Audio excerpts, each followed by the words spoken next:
या बातमीचे प्रायोजक आहेत सरगम कलेक्शन। रमजान निमित्त होलसेल पेक्षा स्वस्त ब्रँडेड शर्ट। आमचा पत्ता जगदंबा चौक, सोलापूर। समाजामध्ये वावरत असताना प्रत्येक व्यक्तीने महिलांचा सन्मान केला पाहिजे।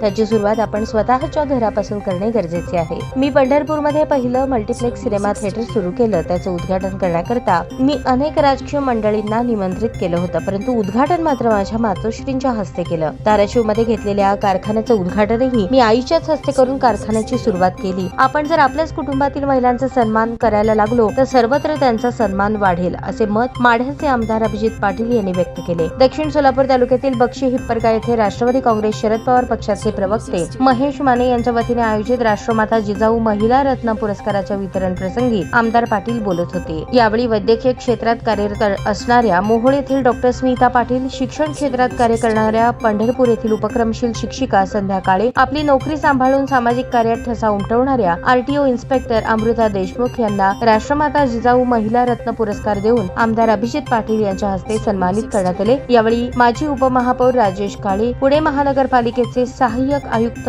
भास्कर महाडिक, सरपंच मनोज महाडिक, बळीराम हेबळे, लक्ष्मण फडतरे, उद्योजक अभिजित पवार, बाबासाहेब माने, दैनिक पुण्यनगरीचे उपसंपादक कृष्णकांत चव्हाण, शंकरराव यादव, भाऊसाहेब जाधव, शिवाजी निकम यांच्यासह ग्रामस्थ, सदस्य व पंचक्रोशीतील नागरिक मोठ्या संख्येने उपस्थित होते। यावेळी राष्ट्रवादी काँग्रेस शरदचंद्र पवार पक्षाचे प्रवक्ते महेश माने, मनीषा माने यांचा विशेष सत्कार आमदार अभिजित पाटील यांच्या हस्ते करण्यात आला। यावेळी सत्काराला उत्तर देताना डॉक्टर स्मिता पाटील म्हणाल्या, आज समाजामध्ये प्रचंड दहशतवाद माजला आहे। 4 वर्षाच्या मुलीपासून 80 वर्षाच्या म्हातारीपर्यंत कोणीही सुरक्षित राहिली नसल्याची खंत त्यांनी व्यक्त केली। सत्कारमूर्ती आरटीओ इन्स्पेक्टर अमृता देशमुख, शिक्षिका संध्या काळे यांनीही आपले मनोगत व्यक्त केले। यावेळी महेश माने म्हणाले, प्रत्येक जण छत्रपती शिवाजी महाराज जन्माला यावेत अशी अपेक्षा व्यक्त करतात, मात्र छत्रपती शिवाजी महाराज जन्माला येण्यासाठी जिजाऊ असणं गरजेचं आहे। तिलाच आपण गर्भात मारत आहोत। जर जिजाऊ जन्माला येणार नसेल तर छत्रपती शिवाजी महाराज कसे जन्माला येतील। यावेळी मार्गदर्शन करताना मनीषा माने म्हणाल्या, छत्रपती शिवाजी महाराजांचे शासन हे सर्वोत्कृष्ट शासन होते। 2 छत्रपतींना घडवणाऱ्या जिजाऊ मासाहेब यांच्या नावाने आम्ही गेल्या 7 वर्षांपासून पुरस्कार देऊन कर्तृत्ववान महिलांचा सन्मान करून त्यांच्या कार्याला गती देण्याचा प्रयत्न करत आहोत। कार्यक्रमाचे सूत्रसंचालन प्राध्यापक बिराजदार यांनी केले। आभार मनोज महाडिक यांनी मानले।